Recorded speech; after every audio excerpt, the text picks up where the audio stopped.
I have to say that to this day, one of the things that I encourage all students going to high school to do is to take part into, whether it's the New Young Progressive Debaters or the Literary and Debating Society. The Debating Society has truly been, I think, the biggest aspect that has shaped my life going forward in terms of how I approach things from a multitude of different angles. First of all, you are able to get up in front of crowds and just speak. And for most persons, public speaking is a fear. And it's one that we are innately born with. But really and truly, public speaking else is a skill. It's something that you have to practice. It's something that you have to get comfortable with. So the more and more you do it, the better you get at it. And so the earlier you start, the more advantage you have later on in life. Whether it's simply communicating your ideas or being able to sell yourself or your ideas and perspectives, which is very critical later on down the road. But another thing that debate taught me was pretty much how to let go of your biases when approaching something and when thinking about a topic. So take, for example, think about someone that you can't stand and think about them telling you something. Immediately, your bias is that you don't want to believe what it is they have to say because you have a bias against the person. Or another example is you may have a topic where you are so deeply rooted in your beliefs that when someone suggests anything contrary to that topic, you're just like, no, that could never be the case. One thing that I appreciated, especially about the Leeward Islands debates, is that you have to prepare both sides of the argument. And you don't know what side of the argument you're going to get until the night before the debate. What that means is regardless of what your personal beliefs are, you have to be prepared to argue the opposite point with conviction, to convince other people. And what that means is for that moment, you have to let go of your personal biases. And what you realize when you go through that experience is that sometimes our personal biases actually distorts us from seeing things the way that they're supposed to be seen. So it teaches you to, when you're approached with a topic, when you're approached with information, to look at it objectively, to say, okay, this is my stance, this is what I believe, why do I believe this? Okay, other persons believe otherwise, and then you put yourself in their shoes. What evidence contrary to my beliefs may convince them to believe otherwise? And what that does when you have discussions on that level, it advances knowledge. Both persons tend to come out. You might have one person who sees the error of their ways. You may come out of being able to agree to disagree, but most of all, you're able to understand and appreciate the perspectives of others. So, going again later on in life, well, before even getting to university, I have to say the reason that I went to sixth form is because I wanted to go to the Leeward Islands debating competition 2 more years. And I say that unreservedly. The Leeward Islands debating competition, again, there's so many benefits from participating in the debating society. For one, it was a way for me to be able to travel and see our neighboring islands. But even until this day, the relationships that were built with persons across the region and from our neighboring islands, it's something that is maintained until this day. In fact, I have a friend from St. Kitts who I met from debate, who we have visited. I have visited St. Kitts and stayed by him several times, and he has come to Anguilla and stayed by me already. He messaged me to tell me he's going to be here for Carnival. So it's like whenever you travel, when I go to Antigua, I look forward to calling my debate friends there. We even have a group chat where we plan trips. We ain't get to pull any off yet, but the relationships for 10 years ago are still lasting bonds that you have to this day. As it pertained to when I went to university, now I studied computer science. And people might say, how does debating help you in computer science? Now, whenever we would have group projects, I lived in a group. Everyone in my house, we all studied the same thing. We are great friends, and so we used to always team up for group projects. While I may not have been the best coder, the best technical guy, best believe, when it came to presenting the project, there was only one person who would speak. Everybody, they would say, okay, Jose, this is your role. Because debate had taught me how to sell myself. It taught me how to be able, what are people looking for, and how do you be able to appeal to it, whether it's by playing on emotions, whether it's by focusing on the strengths. But in whatever aspect in life, selling yourself is a major part of the process. Selling your vision and getting people to believe in you and what you want to believe, that is a very, very important skill to have. And it's one that, because of my experience in debate, I was able to have it, whereas most other persons who are very skilled technicians and engineers in other aspects, because they didn't have the exposure, they lacked in that department. And coming to today, to be able to stand in Parliament and represent the people, for me to have been able to stand for a general election and been successful, that came largely from me being able to accurately convey my ideas, my visions, and pretty much put it in a way that's not only understandable, but appealing to the persons of the masses, the persons of the electorate. So all of these aspects of my life have been touched by debate.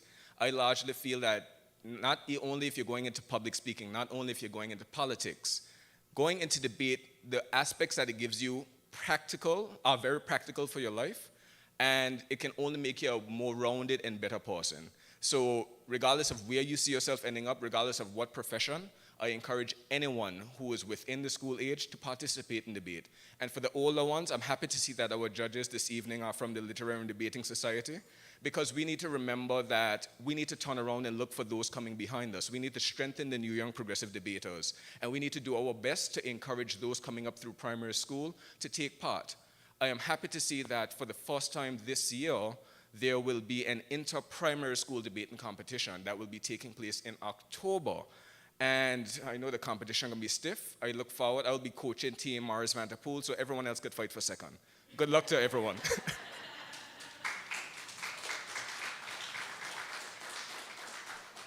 And I dare say, I will be coaching Island Harbor, so everybody else will have to fight for third. Thank you very much, Mr. Vanderpool. We appreciate your services over the years, and we thank you for your contribution tonight. Let's now look at the rules for tonight's competition.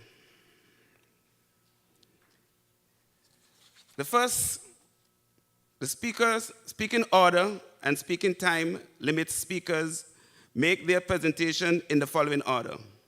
The time that is listed is the maximum amount for each speech. The first speaker will go first. That's the first speaker of the proposition, and that person has 10 minutes maximum. That will be followed by the first speaker of the opposition, who also has 10 minutes.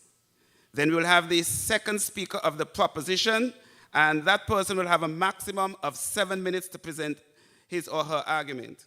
And finally, we'll have the second speaker of the opposition, who will have 7 minutes maximum to present his or her argument. Each speaker will be allotted a 30 minutes grace period. Thereafter, 1 mark will be deducted for every 10 seconds over the allotted time.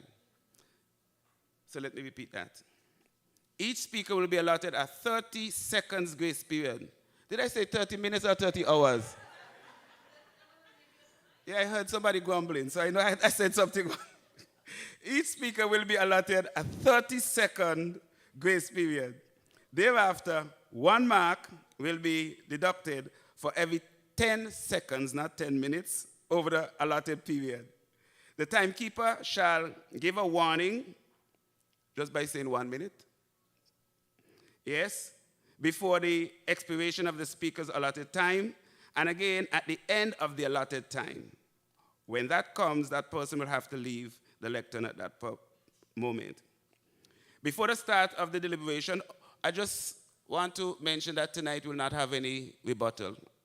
I don't think we had enough time to prepare because we had to do speed dial to get to the finals. So I don't think we had enough time to really prepare them for rebuttal. So unfortunately for some, we will not be rebutting. You will do the rebuttal.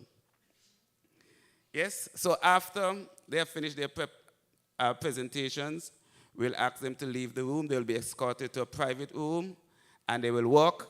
While they walk, we'll discuss the topic and also give you an opportunity to ask questions, make contributions, and win some goodies tonight. Yeah. And you know we're not giving them more than 10 minutes. 10 minutes and 10 minutes and 30 seconds grace period to come back in here. Good. I know that you're anxious. I know that some person I can see it in the premier's eye want to go to Graham's Morgan. So we're going to try to get you out of here on time so that you can go and shake a leg. The children, you have to go home and sleep for church tomorrow, 5 o'clock, 7 o'clock. So don't even think about it. At this point, I will introduce our judges and timekeeper. Tonight's judges are Mikia Harrigan. You can clap for her. There she is, Alicia Carty and Lysandria Franklin.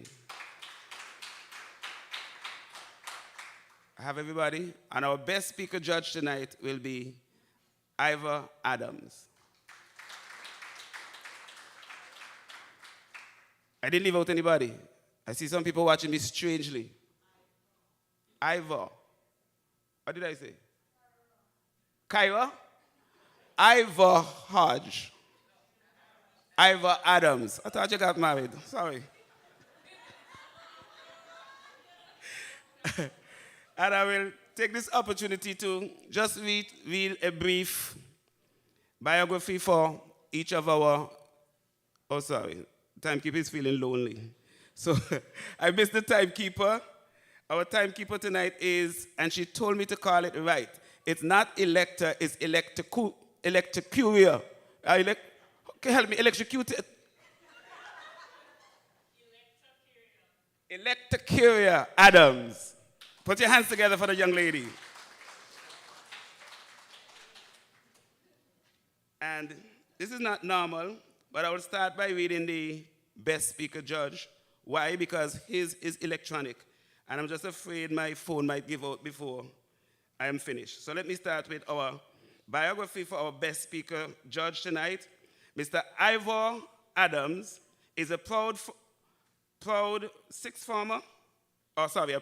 former member of the N.Y.P.D. During his time in the club, he was a part of the team that won the N.Y.P.D. debate finals in 2017. He was also named finals best speaker and best speaker year one that year. In 2021, Mr. Adams won best speaker night one at the debate competition hosted by the Albena Lake-Hodge Comprehensive School Literary and Debating Society. Ivor has been named Best Speaker Debate 4 and Best Overall Speaker at the Leeward Islands Debating Competition in 2019, as well as Best Speaker Debate 3 at the LIDC 2020.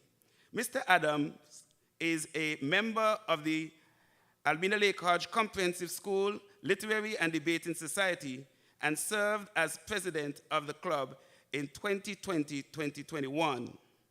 He recently graduated from the Albena Lake-Hodge Comprehensive School, where he obtained a total of 14 subjects at CSEC level. He's presently a sixth form student of the Albena Lake-Hodge Comprehensive School. Please welcome our best speaker judge for the evening, Mr. Ivor Adams. Alicia Carty. Alicia is a recent sixth form graduate who has proudly represented her school and country through the art of debating since her entrance to the Albena Lake-Hodge Comprehensive School in 2015. As a lover, not finished, and practitioner of the performing arts, Alicia sees debate as just another way to express herself formally and creatively. Her journey with debating began in Campus B's new Young Progressive Debating Club, where she trained in impromptu and prepared debates. In 2017, she placed second in the N.Y.P.D's annual debate alongside her partner, Kalia Johnson. Alicia's journey as a debater didn't end there. In 2017, she joined the Albena Lake-Hodge Comprehensive School Literary and Debating Society.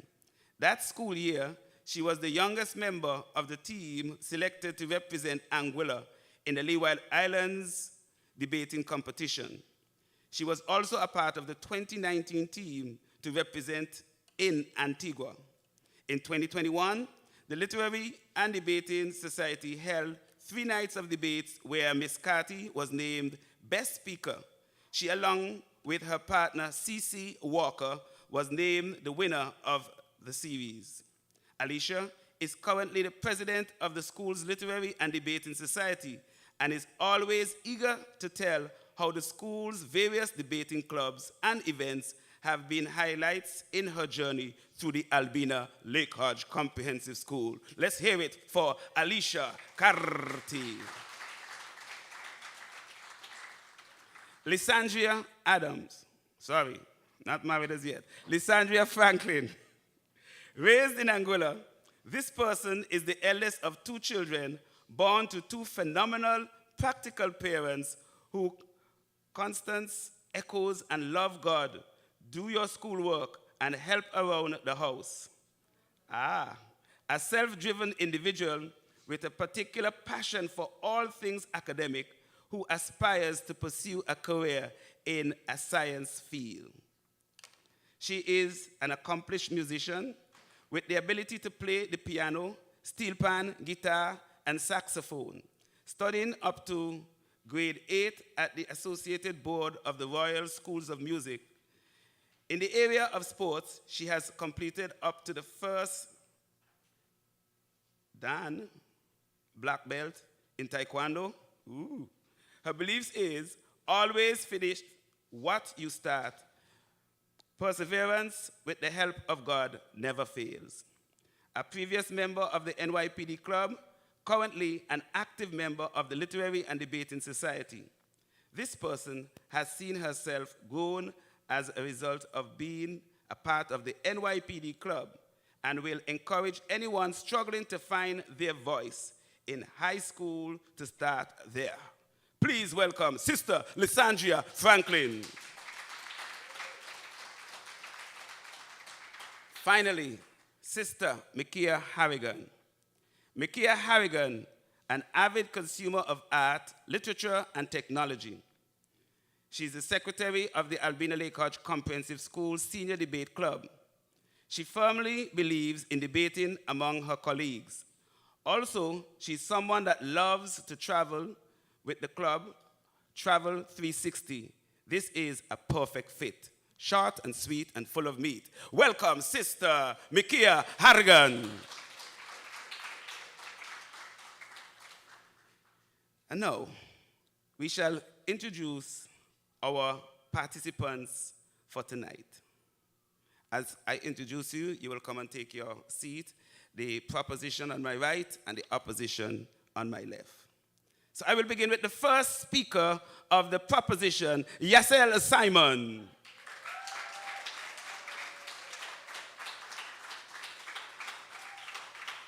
And tonight, she will be ably supported by Sister Kishanece Edwards.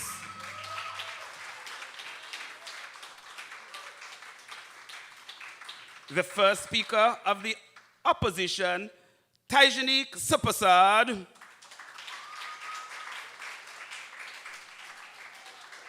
And she will be supported by the lone male on stage, not including me, Mr. Jahvie Hamilton.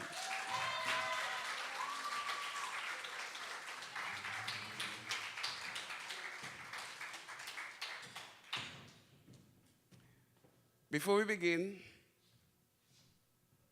I would just like to tell my debaters, when you reach here, fix your mic, make sure you're comfortable and you're ready.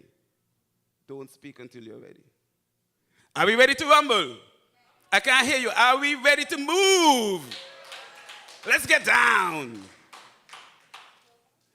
Without, our judges are in place. Timekeeper? Good. And we are all ready. Without further ado, I shall ask the first speaker of the proposition to come forward and lead her debate in tonight's topic with the opening of the new high school. We should revert to the original time from 8:30 to 3 p.m. I ask you to put your hands together and welcome to the podium, Sister Yazel Simon.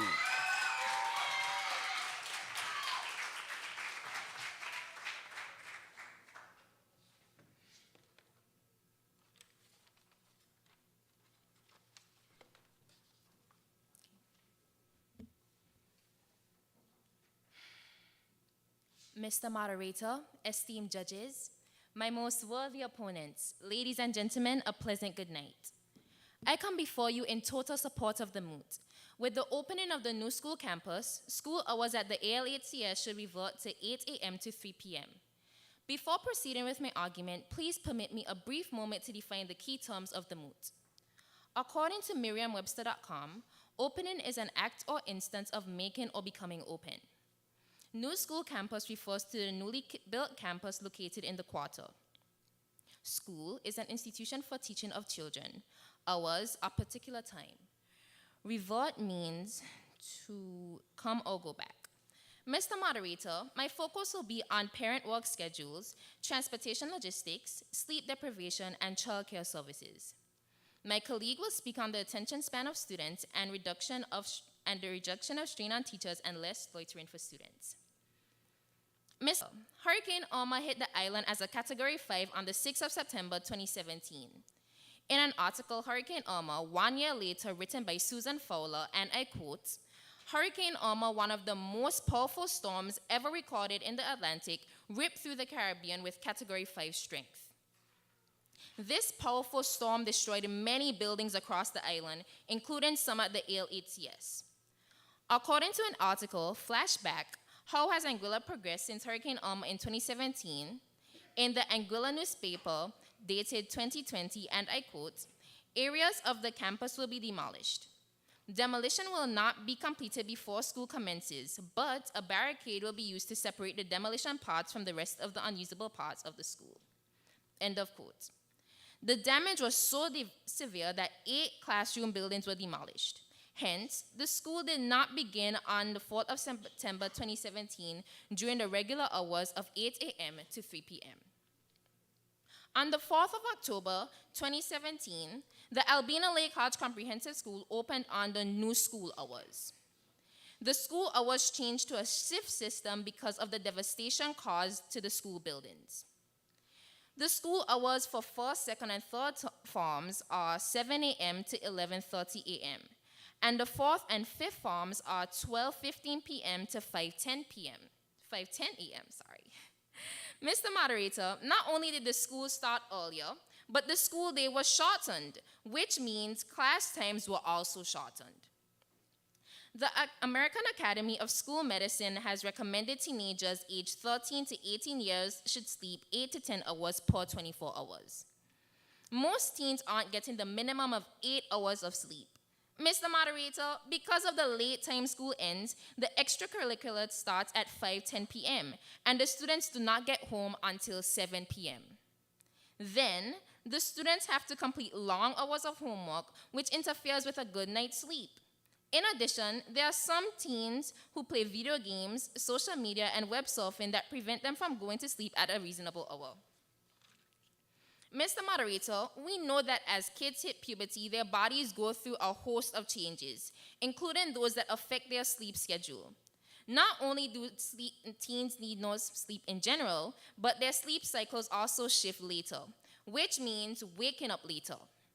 According to Insufficient Sleep in Adolescents and Young Adults, an update on causes and consequences, and I quote, chronic sleep loss and associated sleepiness and daytime impairment in adolescents are a serious threat to the academic success, health, and safety of our nation's youth and an important public health issue, end of quote.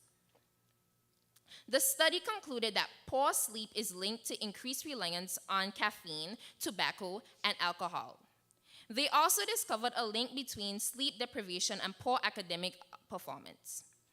Mr. Moderator, the Center of Disease Control and Prevention states, and I quote, children and adolescents who do not get enough sleep have a higher risk of obesity, diabetes, injuries, poor mental health, and problems with attention and behavior. Students who do not get enough sleep have a higher risk of many health and behavioral problems. Mr. Moderator, is this one of the reasons why the school is experiencing so many behavioral problems? Mr. Moderator, one of the biggest concerns about changing the school times is parent work schedules. When school starts at 7 a.m., it is a huge problem for many parents. Take, for example, parents whose work day begins at 8 a.m. It is difficult for parents to drive their children to school, go back home, get ready, and still get to work on time. Consider some of those same parents who have younger children who need supervision while getting ready for school and have to be at school at a later time. 5 years of having to do this, Mr. Moderator, is extremely difficult. Another concern, Mr. Moderator, during the months of November to March, between 6:15 and 6:45, this means those students have to take the bus, leave home while it's dark, and they are at the bus stop while it's dark and unsupervised. This is very worrisome for some parents as the crime rate in Anguilla continues to rise. Another issue related to early start time at school is bus schedules and other transportation logistics. Many of the buses are never on schedule and therefore drop students off at the high school late. My next concern is childcare. Mr. Moderator, the later school start time helps to accommodate parents who have to rely on their older children to care for younger siblings after school. This has been extremely difficult for high schools to dismiss later than primary schools, and some parents have to resort to paying for child daycare services. Mr. Moderator, esteemed judges, my most worthy opponents, ladies and gentlemen, I have come before you in total support of the MOOT. With the opening of the new school campus, school hours at the A.L.H.C.S should revert to 8 a.m. to 3 p.m. Mr. Moderator, it is these convincing reasons that the school time should revert. I thank you.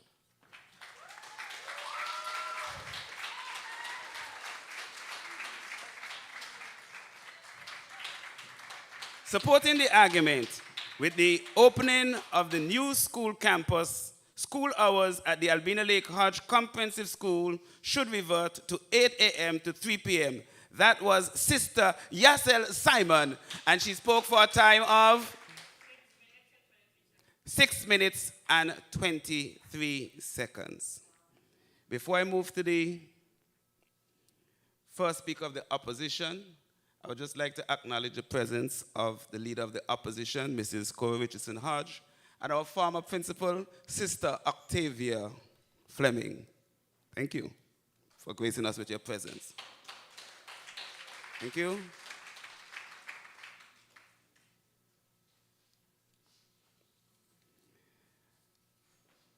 To oppose the argument with the opening of the new school campus, school hours at the Albena Lake-Hodge Comprehensive School should revert to 8 a.m. to 3 p.m. I ask you to welcome to the podium Sister Taijanique Serpersaud.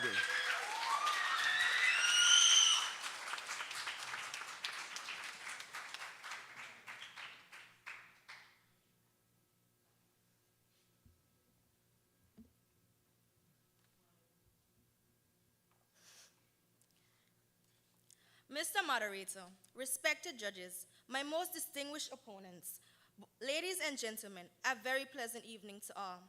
I come before you in total opposition to the MOOT.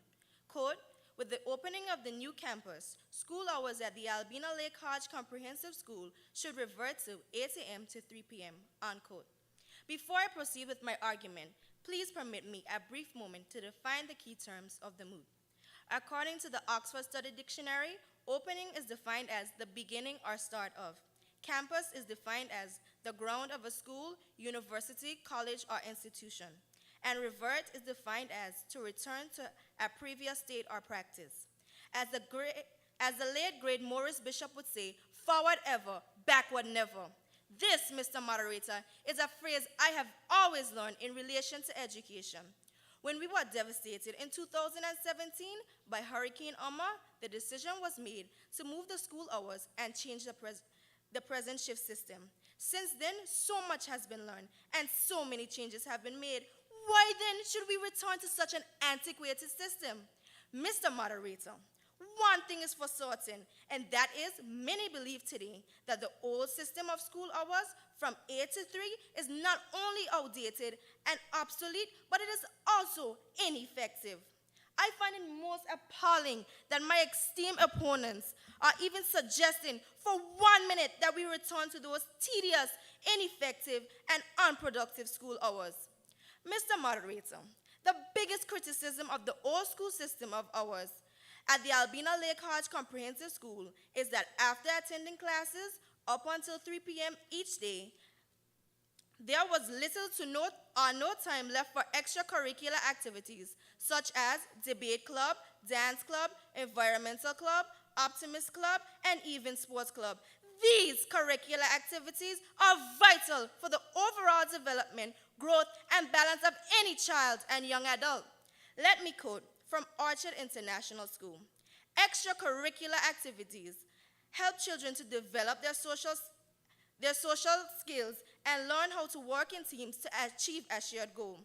These activities allow your child the opportunity to explore different areas of interest, increase self-confidence, build leadership skills, and even improve grades, all while having fun, unquote. Mr. Moderator, you and I both know the old adage that all work and no play makes Jack a dull boy, and of course Jill too. Our students cannot and should not be relegated to being only bookworms, only to memorize and recite what they read. We must ensure that a system is implemented that cultivates young professionals who can think outside the box, be innovative, and create. This is against the backdrop that not everyone learns the same way, and we cannot be monolithic in our teaching and learning, nor does life's wonderful opportunities for advancement revolve solely around strict academic to some curriculum. It cannot be a one-size-fits-all mode anymore. Additionally, Mr. Moderator, spare a thought for our overworked teachers who yearn to innovate. Where will they find the time to conduct personal business after having taught from 8:15 to 3 p.m. each day? How do they visit the bank? Do they sneak out to license their vehicles? And what about doctor appointments and the like? Don't forget, Mr. Moderator, that some of these offices, such as the Treasury and banks, close at 2 p.m. Finishing school at least 1 hour earlier, and other members of staff the opportunity to be able to conduct their vital personal business without disrupting the contact time they have with their students. It goes without saying that teachers have children and domestic obligations of their own. Mr. Moderator, in speaking with my parents and other adults about the old school system, they complained that the hours from 8 a.m. to 3 p.m. while they were in school gave them little time to interact with their families.